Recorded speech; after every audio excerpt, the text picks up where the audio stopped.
Welcome to Regulate Tech. This is our 38th episode with me, Nicklas, Berild, Lundblad, and... with me, Richard Allan. So, Richard, we know you're an avid archaeologist. It's one of your many identities. You have an Indiana Jones-like ability to wade through ruins and find gone civilizations and tracks. And we discussed this, and we said it might be actually quite interesting to walk and wade through the ruins of technology, the many technologies that have been discontinued or never took off, or, you know, in many ways, the sort of failures that can tell a story that's really instructive about how technology is evolving. And we had a couple of ancient examples that we'll get back to, but there's a more recent one, and I'm not sure we would call it a failure, but we can discuss. It was recently announced that Facebook was ceasing its facial recognition work, or at least, you know, withdrawing its facial recognition capabilities. Why is that, do you think? And how can we think about that? Well, Nicklas, thanks for the archaeological leading, because that allows me to make one of my favourite puns, which is, I used to work in archaeology, but then found that my career was entirely behind me, and the other one is as well as. But then I had a career in ruins. But tech in ruins. So the facial recognition one is interesting. So at one level, it may be quite simple, which is that in February of this year, there was a class action settled, I think in the state of Illinois in the US, in which Facebook ended up having to pay out $650 million, which is quite a lot of money. And, in chunks of money too, it's something that can only, I think, really happen in the US. I think the EU's opening up. It's one of these class actions that says, look, all of these people in Illinois suffered damage. I think the heart of the allegation was essentially that they hadn't really consented to the facial recognition, and therefore it's harmful without proper consent, and therefore they should pay out the money. And at one level, it may simply be that, the lawyers have been beavering away doing a risk assessment since then, and have found that whether, they like the tech or not, it's just too high risk to deploy. And that seems quite reasonable to me. So maybe one instance, actually, a sort of fairly rare instance where it is the law, it's regulation that has effectively stopped technology being deployed. And from Facebook's point of view, the benefit of the technology was quite marginal, in a sense that I was there actually when they first, really got going with this stuff. And the idea was, look, we want Facebook to be sticky. We want people to engage. If we can automatically flag an uploaded photo as being of you, we can shove it in front of you, one of these little notifications going, hey, there's a new photo of you, and you're going to engage more with the site. So the facial recognition was really about that. The heart of it, at least in the first instance, was just finding photos of you and putting them in front of you and then making the site more engaging.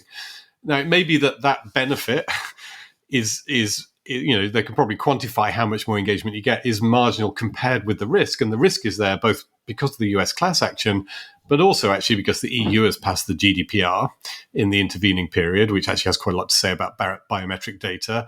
And lots of other countries around the world are passing similar legislation. So in this case, I say it may be regulation stops play in terms of Facebook doing a risk assessment and saying, look, cost benefit of this particular technology, costs are increasing, benefits are maybe not as much as we'd hoped. Therefore, the safest thing to do is to get rid of it. Oh, so that's interesting, because it leads us to question, or it leads us to a prediction. And the prediction would be that you should see facial recognition be discontinued by other actors as well. You should see the same kind of decisions come out of Google and Apple and others who are engaging in facial recognition, because the technology as a whole has turned out to be too legally risky. So if you're right, it would seem that what we should expect is to see this technology overall be rolled back, and we'll all sort of just wonder at the fact that facial recognition was so broadly deployed in the 2000s, whereas it's now only, in the future maybe deployed for police or authorities or security reasons.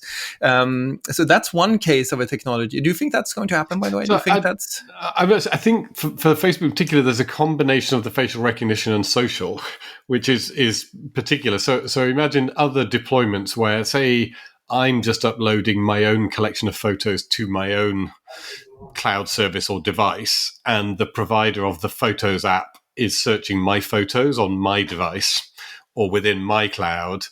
it may be that the legal risk assessment is actually different for that, because it's sort of all taking place within that environment of the individual's data space. Of course, what was different about the Facebook one was, essentially it was saying that once we got this biometric template of your face, it can now be used in this social space where the photos and the content may come from literally billions of other people.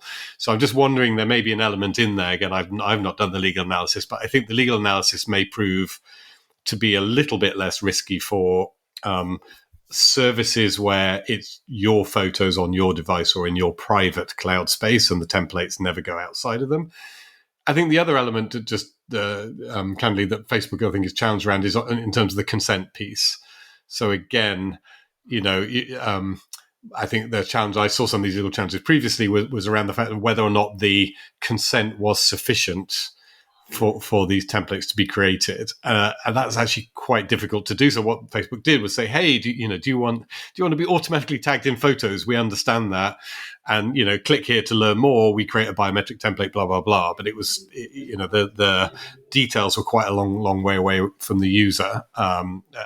Difficult to fit into a tiny little screen on a phone how biometric templating works. So I think they also have a sort of consent issue. So those may be the two differences, and there may be other services who feel more confident, firstly, that the app operations are happening in a more private space, and secondly, they may feel more confident about their own consent mechanisms and that they've got more robust consent mechanisms. But you're right to say it does create a question over everything. Yes, we can ask that question. If somebody has 100 photos of me on and they're putting them in a Google or an Apple or whatever photo service, and they're creating a biometric template, and my understanding is you can certainly do that from 100 photos. You can do that from a few dozen photos, actually. So they've got a biometric template of me, and it's labeled Richard Allan, and I've not been involved in that transaction or consented at all. Yeah, maybe we are going to hit sort of similar risk issues. I guess the difference is I won't know that. I don't know if you, Nicklas Lundblad, in your private Google space, have got 100 photos of me and you've created this biometric template. So, say on social, it was much more transparent and apparent, and therefore a bigger target for those who had an issue with it legally. And unless it's a local graph, I guess that the company hosting the photos would know. It's an interesting question. So Yeah. you have one case here of a technology being withdrawn because of, well, we're speculating, but it could at least partly be because of legal risk and perhaps of public opinion. The general sort of pressure on the technology was such that, it was widely used, but it's now going to be discontinued. Now, there seems to be a ton of other cases. Another example of technologies being discontinued should be, for example, that they're surpassed by better technologies. So what do you think about MySpace and Friendster? And there are so many services that, we forget this, right? But there are so many services that preceded Facebook. What happened there? Yeah, so I think it's okay. So again, it's back to this sort of engagement point. That what you've got to do, and I think the Facebook people did this really well, was you've got to make it so that people want to keep coming back to the service, and there's a lot of sort of aspects to that. Sometimes it's about the ubiquity of the service. And so we did see services, I think you're obviously familiar, something like Orkut, which was confined to, I think, a couple of markets. Brazil was a big one, and India. So there are a few, but is it sufficiently ubiquitous that I can have everybody I know on it, or I'm having to sort of switch away from the service? So ubiquity is one part of it. The clever stuff about Find My Friends stuff, contact importers, which again, now is sort of super common, and actually maybe one of those other issues that's challenged on privacy grounds. Like, are the contact identifiers you uploaded from your address book, are they yours, or are they the third parties? Have they consent or not? Well, I'm sure that there are cases going through around that as well. But that was the sort of magic as well. There was some magic around making sure that you had enough friends. I think Facebook used to have a recipe and kind of say, look, if we can get people, once they're on the service, to a sort of critical mass of friends, they get not a huge number, 15, 20 contacts, that's enough to populate their newsfeed to make it interesting for them, to make them stick around. And some of these others didn't. You would have you'd sign up, and they wouldn't be quite so smart about making sure you had the right number of connections that would make you a regular user of the service. So there's 100 different sort of tweaks to the way in which the service works, I think, that enable some to succeed over others. I think perhaps a common pattern of all of them is, they all had, we know those names because they all had moments where they were the shining stars, where everybody was signing up. The difference was, for Facebook, everybody signed up and they stuck, and they have stuck in large numbers over the years. For these other services, they signed up and then people lost interest and moved away. And so I think the difference is, are you able to kind of maintain that level of interest, build on your initial push? And that's the genius, I think, of making a successful web service. Yeah, and interesting then that required a better technology, better design, better usability. It was a fundamentally better technology that replaced one that wasn't as good. I think about this when it comes to Alta Vista. It used to be the search engine of choice. Alta Vista simply didn't have the kind of ability to index the web that Google ended up having with PageRank. Yes. And so in that case, it was very clear that what left one technology in ruins was that it was being supplanted with another technology that was significantly, markedly better. And I think that's another case that technology is discontinued. But then, of course, there's always going to be those who say that, I think Alta Vista was always better. Yeah. And, I think that the old technology was always, something I want. And there's an interesting case. Did you ever try something called Google Wave? Very briefly. I think, like you, I'm a serial signer up of services. And I did briefly, but I kind of didn't get it. And it's interesting that, the Google efforts to get into the social space. Actually, in some cases, the technology was very good and super easy, but for some reason it missed. And it's really curious. I think, one of the things we've got to again be sort of upfront about is that copying is really powerful in this space. Yeah. And I think if you Facebook's been accused of it, sort of copying stories and things from other services, but that's what you do if you want to be successful. You take these elements. I think in some ways, if you're not willing to copy, and I think some of the Google efforts were, look, we know how to build something better. We're not just going to copy Facebook. They might actually have been more successful had they just copied Facebook and just taken the features that people clearly were using and liking in large numbers. One good example of that is in Russia, where there's a service called vContactor, which is very, every time sort of Facebook would develop something new, and they would just take those features and sort of build them in. So they recognize that, look, you don't want to be too proud and go, I'm going to do things differently. If someone's got something, it works really well, then take those features and build them into your product, and you're more likely to be successful. So as I say, I think sometimes if we're looking at like patterns of failure, it's, someone's well established in the market.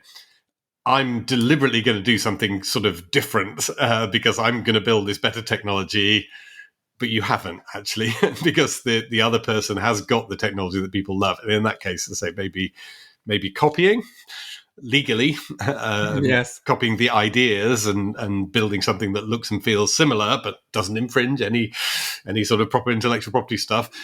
Maybe that's the best approach. So being too different sometimes causes failure.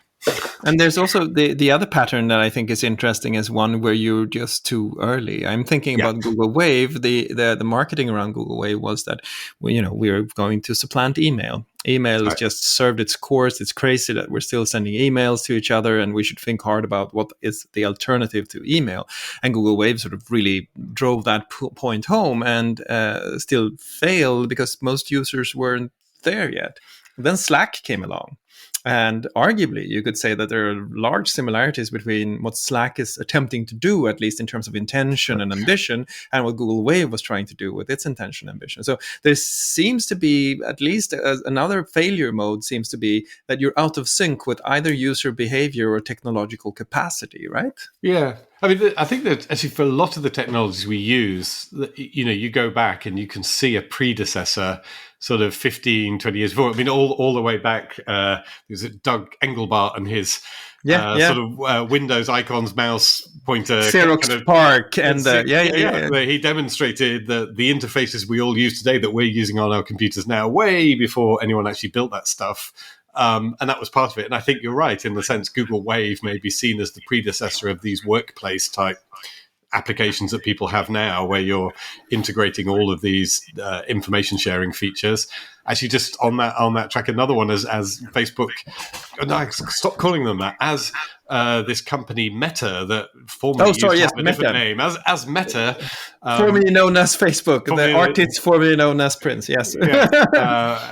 So Meta incorporating Facebook. So Meta, when they, obviously they're announcing they got this whole metaverse thing, and it immediately made me think of Second Life. Yes. And I've looked at some of the videos that sort of come out from it, and it feels very sort of Second Life Mark II, and Second Life was 2003, so that's 18 years ago. So in the time that's sort of grown up to be an adult, and I was just looking, actually, preparing for this conversation to see whether Second Life is still going. And that is actually, how Google search has popular questions when you search, and one of them is Second Life still alive? And it is, and apparently it still has a few 100,000 users. But again, that's one where, a lot of the concepts of the metaverse that are being talked about being built now were there 18 years ago. And I actually think a lot of the challenges, the policy challenges and other challenges that came about when Second Life was built will come up now. Things like, what constitutes sexual abuse in a virtual world? Very, very difficult sort of ethical and political question to kind of work through. Gambling, my understanding was that, Second Life quickly had a problem with the FBI investigating them for gambling, because if you've got any kind of virtual world where people can exchange tokens and things, it creates an avenue for gambling that is potentially illegal in the US, where these things are taken very seriously. Or it can be used for money laundering, for example. Yeah. Right. So we're going to hit a lot of these things, I think, again, 18 years on. So yes, that's another pattern, the pattern of the product, which is actually a viable product. It's something that, is going to meet a human need and is going to be successful at some point, but you may be 10, 15, even 20 years ahead of the point at which it's going to get taken up on any kind of mass scale. Yeah, and I think that's so interesting, because in many ways it means that if you're in track with user behavior, because I think that's one part, and then on track with the technological capacity needed, then you can hit the sweet spot, and that's when you also reach a stable state. So you can see the same, for example, for all of the early massive online role-playing game, the multiplayer massive, the MMORPGs, where you had tons of different games that tried but didn't quite get it because they couldn't have the combination of graphics and they didn't have a good enough server system. And then World of Warcraft comes along and it manages to keep the throne as the fantasy online role-playing game for a lot of years. I have one of my characters, the first character I created in World of Warcraft, I created back in 2005. So it's now, a little bit more than 15, 16 years old, and there were still people playing from that time. So what happens is when technology suddenly matches the thing you're trying to do and user behavior catches up, that's the point at which you can reach the kind of stability that you described earlier with Facebook, right? Yeah, and I think that, again, World of Warcraft is another example. There are lots of online games, but World of Warcraft continually finds ways to keep you engaged, both in the design of the game, but also the release of new versions, new additions, new experiences within the game, new classes, new levels. So that, again, you look at those that succeed and those that fail, and the ones that succeed are ones who master this. Both the base technology has to be really good, but then once you've brought that first crew in and they've had that taste of it, you've got to find a way to kind of keep them engaged over time. So we have three failure modes so far. One is that you're failing because legal risk is higher than the actual benefit. The second is that you're failing because your technology is simply not good enough. The better technology replaces a worse technology. And then the third one is this interesting where you're out of sync. You have to sync with either the state of technology or the state of user behavior. And I think another example of that, or an example of something like that, was what you could find in Google Glass. Did you ever wear Google Glass? I didn't know, I have to confess. I saw it. Yeah. And what did they call people in San Francisco bars Yeah, wearing Google Glass? not only San Francisco but Seattle, and this is my point, because different bars would put up signs outside that said "No glass holes, please." I'm sorry about that. Probably requires that we mark this one with an E explicit. But and that was so interesting to me, because it was not as if you were asking for a behavior that people would accept, as much as you were running into this sort of absolute boundary of acceptable behavior. When you walk into a bar, if you walk in with a camera, start taking photos of people, they will throw you out. Just as certainly as they said they didn't want any glass holes, because they felt that what happened was that somebody came in with a camera on their face, with the ability to take photos of them in a place where they didn't feel that was legitimate. Now, and one of the interesting things about Google Glass was that it wasn't released as a mass market product. It was very consciously released in smaller batches to figure out the normative reaction. And then once the normative reaction was clear, it transitioned into not being a mass market consumer product, but into a much more targeted product for telemedicine, for example, or certain kinds of manufacturing. Yeah. And I think there's something about the normative failure of technology that goes beyond the legal failure, right? Something there that seems to be important. Yeah, and interesting. I mean, Facebook obviously has released its own. Meta has released its own similar, I think, sort of augmented reality glasses with camera in product. And actually, interesting. I think we're only at the start of really figuring out the norms for ubiquitous camera availability. When you stick it on glasses, it becomes literally in your face or on your face, and so people are really, really super conscious of it. But of course, as the cameras have got smaller, and they now can be mounted on glasses, one thing, but also the ubiquity of cameras on phones and other devices, I think is. I don't think we're in a settled state yet on that. It was interesting, actually. A bar I used to go to in Berlin, they banned you from using camera phones, but they had a Polaroid camera behind the bar. And if you wanted a souvenir of your night out at that bar, they would like slap your hand down if you got your phone out and give you the Polaroid camera and say, take a photo on the Polaroid and take that home with you. Because they wanted to, they didn't want people to be taking photos of everything all of the time. And again, if you've had the experience at like a concert or something like that, where you're sitting behind someone who's got the bloody phone on, like filming the whole thing, and the bright light of their phone while they're filming completely destroys your experience, and you're sitting there cursing them, and then 15 minutes later your favorite song comes on and you've got your phone out. so I still don't think we've really settled that, but I think the Google Glass example, I say, was one right at the sharp end of it. I think there's a whole sort of long tail of norms and normative behavior about when it's okay, when should you have your camera out, when shouldn't you have your camera out. That I think, I don't know, there may be some technological fixes there in a way of, that the camera doesn't work in certain scenarios. You get it, obviously, very sadly, when there's some kind of tragedy, in the street, somebody's knocked over, and there's 5 people filming it for every one person who's trying to help. So I think that's sort of, at the moment, it's like a thing we talk about, but I don't think we settled on it. And I certainly think the settlement is really about cameras in the street primarily. It's about the ability to film, or cameras that are so small that they're very hard for other people to detect, and when should they be used and when shouldn't they be used. That's really interesting.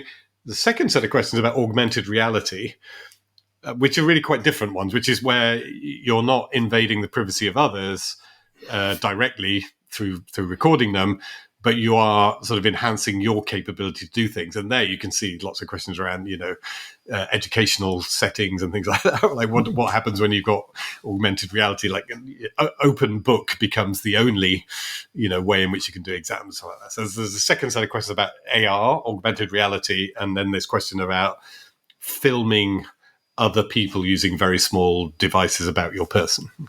So I think you're right, and I think that that's not so much about user behavior catching up or maturing. It's actually about the normative boundary, where there is like a normative failure of the technology. The technology just doesn't fit into the normative patterns that we have established, and I really am interested because those change much slower than we think. I think it will take a long time before we're comfortable with people having cameras on their faces, taking photos of you without you knowing it. Yeah. And maybe I'm wrong, but I do think that that's an interesting failure mode for technology. And there are more things that can happen, of course. One is that you can have a business failure. You can be dependent on a lot of different partners in order to get a technology off the ground. And I remember the first iteration of Google Health that was discontinued in, I think, 2010 was simply discontinued because it was a great idea. It was essentially electronic patient records, something that the European Union is now all gung-ho about, trying to create a single standard electronic patient record system. But all of the different providers in the US were quite uninterested in sharing their patient records because that was part of what made them sticky. And so you can have another failure mode, which is simply that there's no commercial viability for a technology that could have quite significant user benefits. So that leaves us with a ton of different failure modes. Are there any more? Yeah, I mean, on that, I think it may be a related sort of business mode. There was at one point a thing which was not supposed to be called a Facebook phone, but was kind of a Facebook phone, where Facebook took Android, which is an open operating system in the sense that the code can be forked, it can be adapted by other people. But if you want to take the Android code and you fork it, then if you're not in the sort of main Google managed thread, then you'll lose things like the Google Play Store and Google Apps that sort of add a lot of value. But there was a point at which Facebook, sort of, I think, defensively was thinking, can we go off and create our own version of the code, which would be of an Android phone, effectively, where we wouldn't have the same dependency on Google. And that I remember there were some instances where they made it, and there were lots of leaks, at the time about them doing it. But they did write some code, and they produced some examples of it. I think that really didn't fail again for the commercial reasons. That, look, absent strong interest from the I hate the phrase, but OEMs. OEMs, yes. Yeah, so the people that make the phones, like people like Samsung and others that make the phones, if they're not kind of going to get the phones out to a mass market, if the mobile phone company's not going to push the phones, and if you can't kind of get all the developers to go to a different version of the Play Store that is not the Google managed one, then you haven't got enough components to make this an attractive proposition. And then you swing back to say, well, your strategy then is not to create the Facebook phone, in inverted commas, but to make sure that you can try and get Facebook on every Google phone, every sort of standard Android phone as issued by Samsung and others. But I think that's one where actually you can probably look at the mobile phone space generally and say it is really interesting. And there have been lots of different attempts actually to do this, to create, forked versions of Android, because a lot of the heavy lifting has been done by Google. They pay for it, so they've done the heavy lifting. They kept this thing open. You can take a forked version. You can go off and create your own version of an Android phone, and you can get into the marketplace. That hasn't really happened at scale, and I think it hasn't happened because of those business relationships, all of those business pieces that need to be falling into place.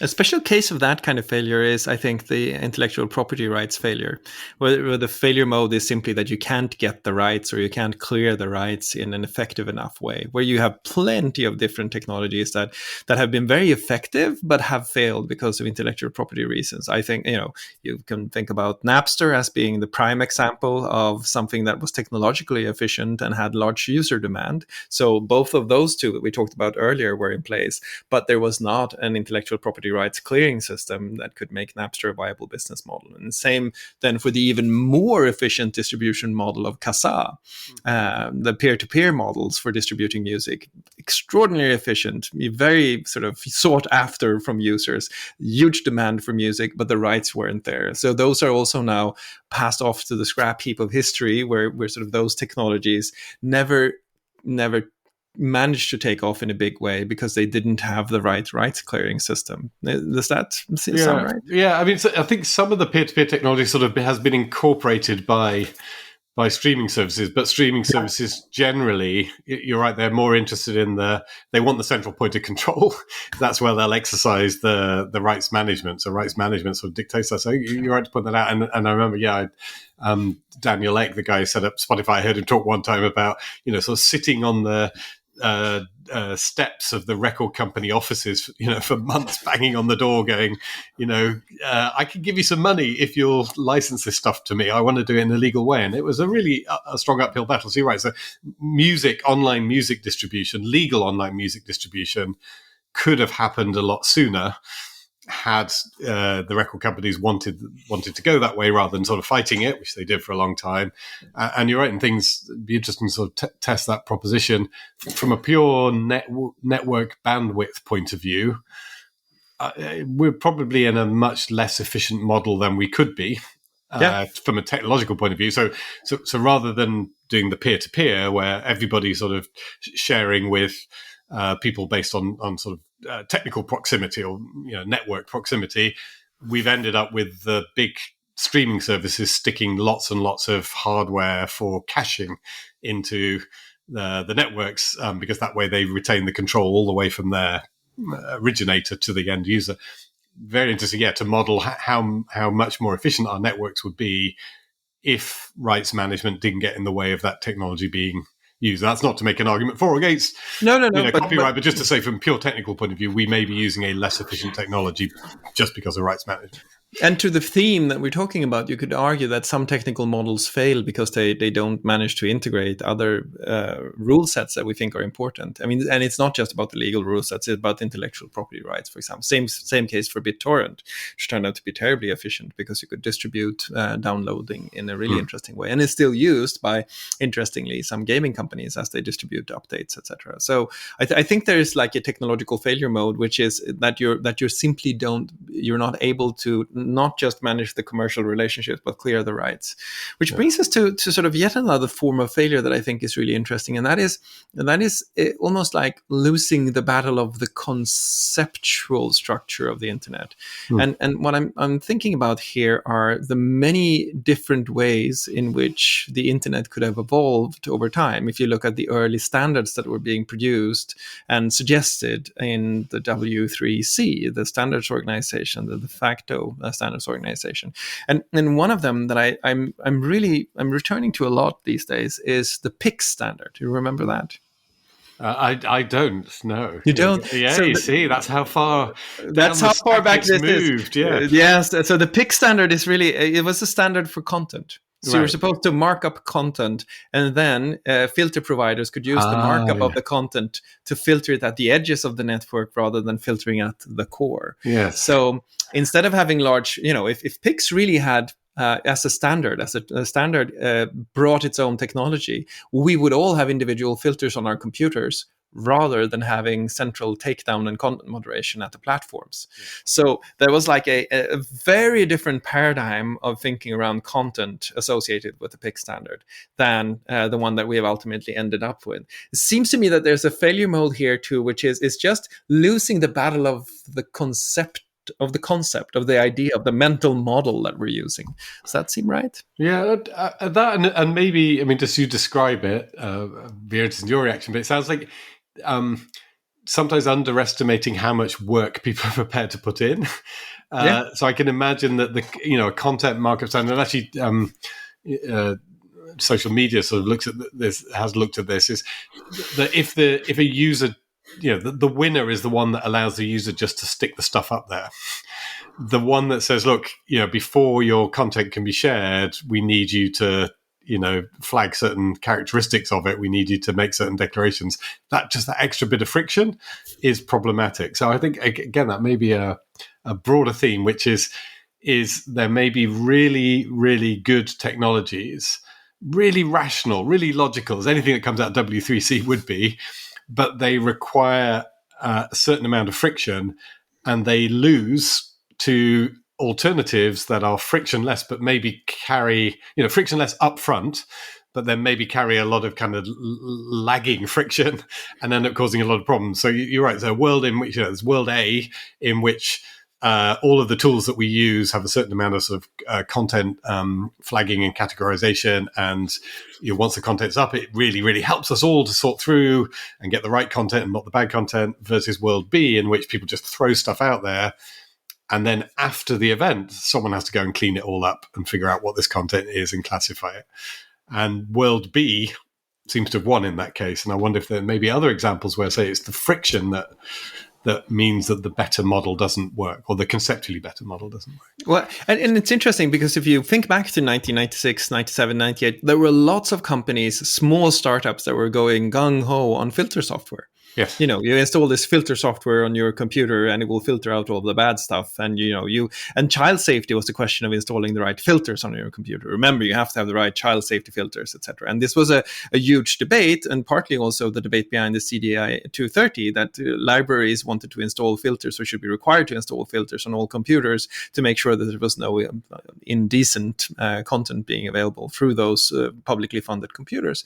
And so there's something here where there was like an entire industry, the filtering industry, yes, that just sort of came up on this promise and was just wiped out. There's no single, mention fast 3 filtering companies that are not associated with large scale filtering, right? Yeah, I don't know if it is interesting. So we're probably a little too early to say, but with the kind of the legislation that's coming, like the Digital Services Act and the UK Online Safety Bill, maybe, just maybe, the filtering will actually be a technology that was ahead of its time. It's one of those that, version 1 wasn't going to work, but maybe there will be a second wave that will be in part driven by regulation, that the risk of not putting it in place may mean that now the friction and all the effort is worth it. And it may work in a slightly different way. I could imagine, for example, AI-driven content labeling. So you use AI to label the content and then apply filters based on the AI labeling, rather than manual labeling or very sort of heavily frictionful labeling. But we may end up in a world where I wonder whether filters are not going to be more common. I think particularly, again, if you look at something like the Online Safety Bill in the UK, it talks about regulating content that is not illegal, but that some people may find distressing. I think they use this concept of psychological harm, which is going to be extraordinary, trying to unpick what that actually means from a legislative point of view. But you can imagine that one of the responses to this may be, if I'm a company executive now being threatened with prosecution for failing to prevent psychological harm to my users, filtering could be a very powerful tool. I'm going to offer you, the user, an ability to set your threshold for what is going to cause you psychological harm, and then I'm going to undertake to keep that content away from you. And that way, you're setting like a personalized, almost set of moderation standards. I think you used that framing earlier. That actually, I could imagine, driven by legislation, maybe that is something that we are going to come back to in the next 2 or 3 years.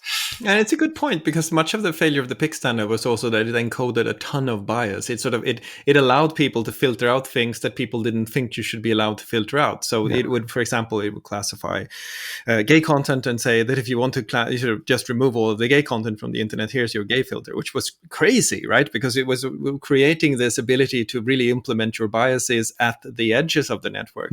So what instead happened was that we were forced to negotiate the biases at the core of the network, where sort of the platforms are now essentially tasked with negotiating what biases we should incorporate beyond what's illegal, to your point, and see where the psychological harm limits are, and do that. So it's sort of and I guess that perhaps I'm being too flippant about this not being an industry, because there are many companies that use this in order to not have employees be distracted by, for example, Facebook. So I guess that if I were to ask your former colleagues at Facebook, they would say, we are filtered out at many, many workplaces across the world, and there is a very live filtering industry that is regulating workplace access to the internet, right? Yeah. But then just to build on your question of the filtering, I think that if we just take one of the sort of hot debates at the moment, which is around trans identity, you can imagine, so people who follow this debate, broadly speaking, and I'm careful where I go here, but if somebody that there are particularly sort of women from a feminist tradition who raise questions which a lot of trans people feel is questioning their own existence and identity, and therefore is really problematic. Now, that seems to me like squarely in the definition of something causing psychological harm. So if you were saying, from a point of view of a service provider, if somebody who was trans felt that kind of commentary was causing them psychological harm, even though it's legal, they would want that filtered out. Right. On the other side, you might get people who are involved in the debate from this sort of particular sort of brand of or angle, feminist sort of philosophical angle, who would say equally that they want filtered out the people who are attacking them for expressing those views. And so if your test is psychological, because that's causing them psychological harm, being criticized for expressing their views is causing them psychological harm. So you would end up in that world where, in order to prevent the psychological harm, you have to have filters in place where these two groups no longer see what the other group is saying about them. That would be the way that you meet the legal requirement.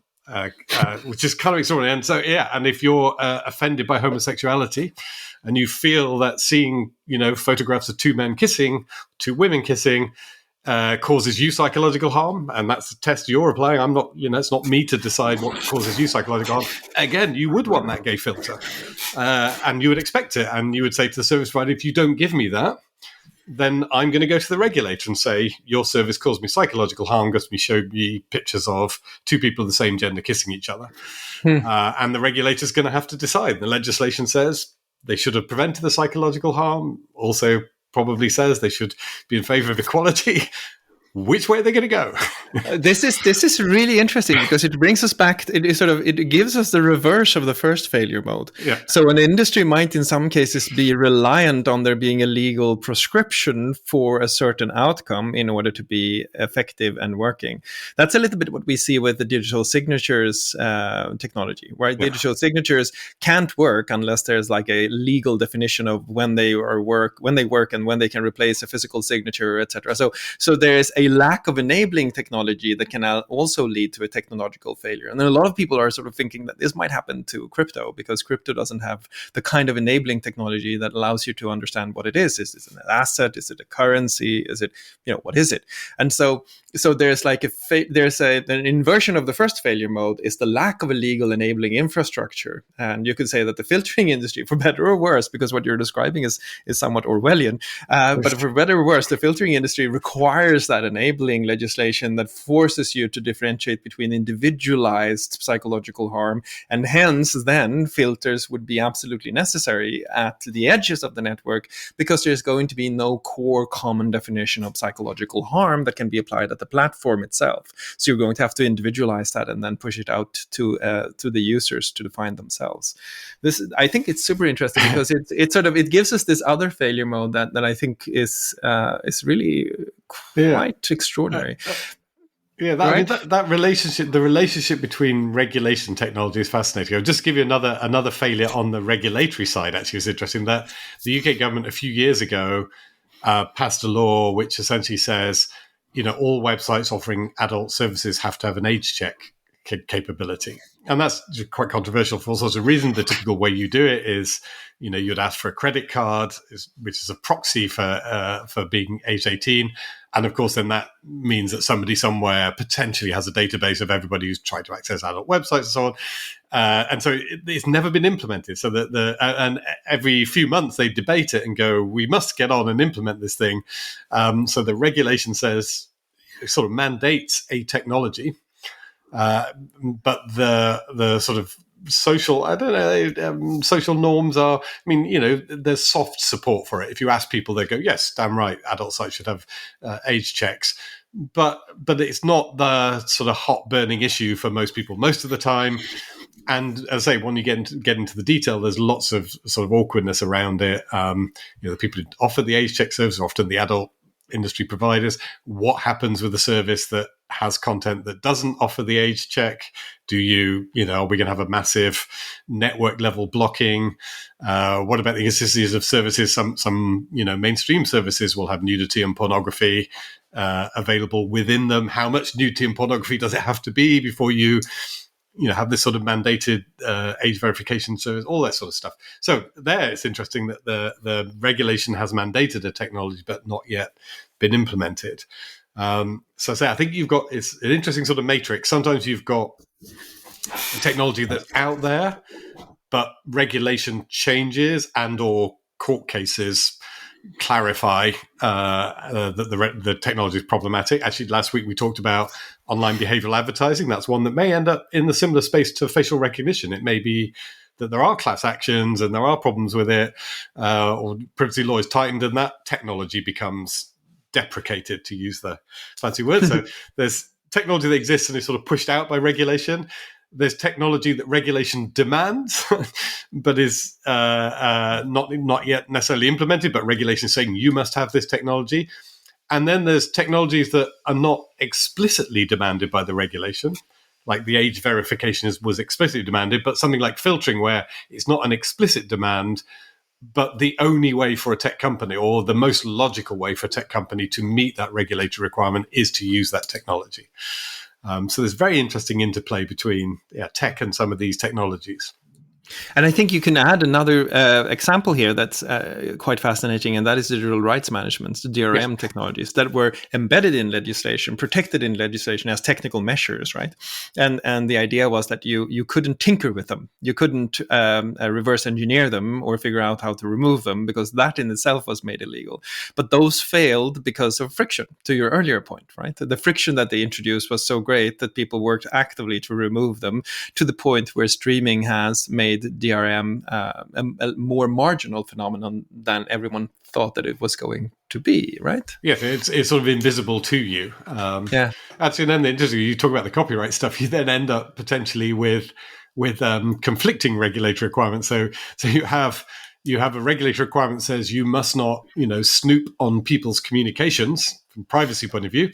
And then you have a regulatory requirement that says, but you must snoop on people's communications in order to see if they're illegally transmitting copyrighted material. So you'll get, again, sometimes the sort of the two go together, or, again, it may be more in that category, a bit like the content filtering. You just create an element of risk such that if you're a mainstream service provider, you are going to snoop for copyright violations, which all of the mainstream service providers do, because it's too high risk not to. The alternative is too risky. That's another, classic area where regulation pushes you in both directions simultaneously, to deploy a technology or not to deploy a technology. Yes, and I mean, if we really dig into technological ruins and the archaeology, the technology early on when it comes to copyright, and we shouldn't spend too much time on this, but it's so exciting. You had these so-called electronic copyright management systems, the ECMSs, the idea of a wholly, almost isolated system within which every rights-controlled piece would exist. And I don't know if you remember, but the European Commission spent millions on building these ECMSs, and one of them was called Imprimatur. It was a system that's being supported by the European Commission, and it was literally its own monolithic system with content could be tracked and traced. And when I see NFTs today, I'm like, that's not so far off, to your point earlier. So maybe the CMSs failed because they were implemented in such a clunky way, but that vision of a rights-based blockchain that allows you to control different pieces of content, maybe that is now returning in new shape. Whatever the question is, the answer is blockchain, Nicklas. Yes, okay, I'm sorry. But I want to move on to another category of technologies that is super interesting and that sort of ties into what we've been discussing so far, and that is the so-called PETs. Yes. The privacy-enhancing technologies that were supposed to sort of protect us from people snooping on us. And privacy-enhancing technologies included encryption, but we can leave that on the side for now, although you could argue that encryption is now more or less embedded in many services. But it also had the P3P standard, the other kinds of technologies that are supposed to allow you to negotiate. You remember John Hagel released a book about privacy intermediaries that would take care of your data for you. There's a whole there's like a graveyard of technology technologies around privacy. Why is that, do you think? Yeah, Is that the friction point, perhaps? I think it is. So there's, just on the sort of encryption point again, that's another area where the regulation pushes you in opposite directions simultaneously. You must keep these communications secure, but you must let law enforcement and government access these communications. So it's again another one pushes that direction. But on the privacy, where the privacy enhancing technologies kind of involve more distributed data, in the hands of trusted third parties and just sort of tokens and things passing rather than actual data. I think maybe the time will come. I think to date the issue has been friction. And so people talk about things like distributed social networks as an answer to the fact that there's this large company called Meta that has several big name brand social networks, and so one of the ways you would sort of address that over time is that you'd use more peer-to-peer technology and have distributed data in the hands of lots and lots of different people. But again, I think, yes, it's the technical friction, the fact that the performance that you expect is, look, I've made a friend, I want to go and see their profile and pull their content out, and I expect that to sort of happen instantly on my phone anywhere in the world, for anyone in the world, all this sort of stuff. To get that right, to do that in a distributed way is just more complex. There's a lot more sort of engineering that would go into making that work. And it may be that as the networks get better and as the cost of everything comes down, which it does for the same amount of power, that we will get to a point quite quickly where that's possible. And people talked about building blockchain social networks, but as we all are familiar with from the news, the sheer amount of processing power and electricity consumption and so on that's required to generate blockchain tokens of value, tokens of financial worth, is already being called into question. Is it worth that amount of computing power? It's not going to be worth that amount of computing power for somebody to share a photo of their cat with somebody else using a kind of very heavy duty technology. But there may be something in the peer-to-peer space that is possible. So I think that distribution of data, that element of privacy enhancing technology, where you're no longer sort of aggregating data into big spaces where it can all be mashed together, I think is potentially something that's going to be valuable. If anything drives it, I think it's going to be massive data leaks, and we're already seeing some of that. So you can actually see a market driver for that as a business. There's one just recently, this jeweler's called Graph in London, who their client list was supposedly hacked, and that includes contact details and purchase details for lots and lots of very high-profile celebrities, and that's potentially hugely damaging for their business. So you can imagine if somebody comes along and says, look, I'll replace that system with something that is much better, where it's distributed, where very few people would ever have access to the underlying data. I'm using all of these technologies to make that lower risk. Then I think, the market is going to make that very attractive. And the more data breaches there are, the more attractive it becomes, the more worth it is. As long as it fulfills the requirement of being frictionless, to your earlier point, I think. Exactly. Because if you go back to, so one of my favorite pets, everyone has a favorite privacy enhancing technology, I'm sure, but one of the ones that I spent time with was the P3P standard, the platform for privacy preferences, which allowed you to, in quite a granular way, to express your sort of privacy preferences, but never took off because users didn't take the time. So there's like a failure mode here that's about usability or just user cost, attention cost. The kind of attention you have to spend on something just makes this technology, or this standard in this case, and the underlying technology not work. Which leads us to a sort of a provocative question. Are privacy settings and dashboard a technological failure? I mean, it brings us back to our favourite subject, the cookie banners, the great cookie banners, which are an example. That's a privacy-enhancing technology mandated by law. European regulation says you must put in place this technology where you offer people that choice. I think the evidence is, for a lot of people, they're not necessarily making informed choices. They're more likely just to click to make the thing go away. And I think similarly may apply for dashboards. And again, they may not be engaging. Back to earlier in our discussion, that you may look at them once and then you're not going to go back. So there's lots of reasons why the things where you're making somebody work to express their views or to control the service, that seems for the individual, the cost benefit analysis seems not to favour spending a lot of time on it. And partly that's a volume thing. I know people have done these studies where they say, look, if you actually read the privacy policies and terms of service Yes.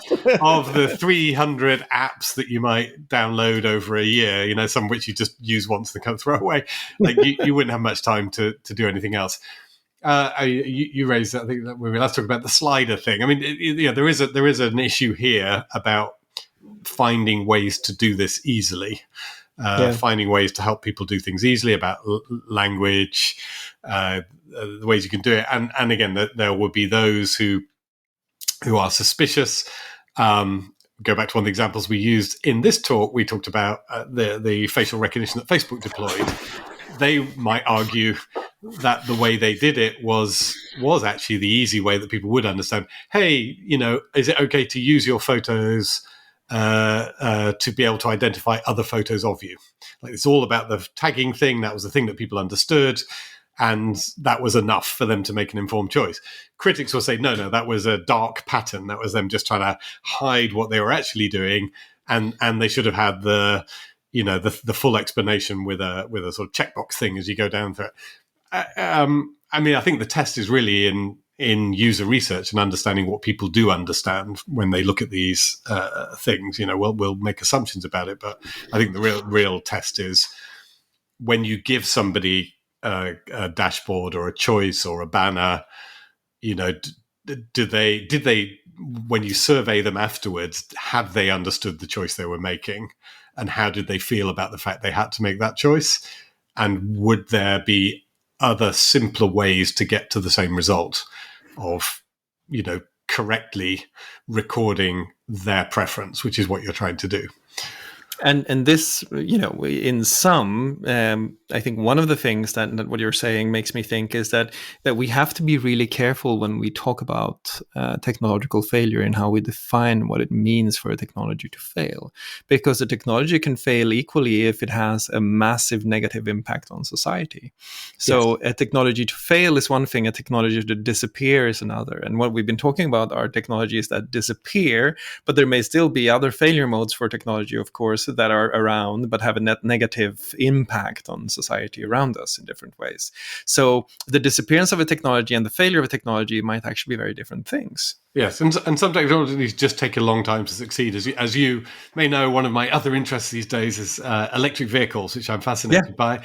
And I understand at the start of the 20th century, we had electric and internal combustion vehicles, and there was quite a sort of heated debate about which way to go. And actually, for some modes of public transport, electric won, and we had the trams. Electric trams were quite common, way back when in the 20th century. So that was one. Its time, it took a long while to kind of succeed, but in 15 years' time, 20 years' time, we are going to be majority electric everywhere, and so you'll have this gap between the electric vehicle being invented early part of the 20th century and being in common usage in, say, 2030, 2035.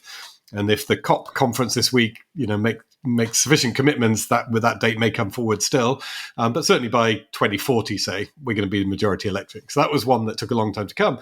And the technology, sadly, that won in the early part of the 20th century, the internal combustion engine vehicle, I think most of us would say, has caused like immense harm in the meantime. Had that choice been other, then a lot of harms would have been avoided in terms of both global warming and in terms of damage to people's health in the meantime. So we can fail in choosing technologies. Technologies can fail. Technologies can disappear and then reappear and then succeed. And so there's a really interesting, almost ecosystem-like perspective here. So let me finish what is the one technology or internet service that disappeared that you really wish didn't? The one that I really wished hadn't.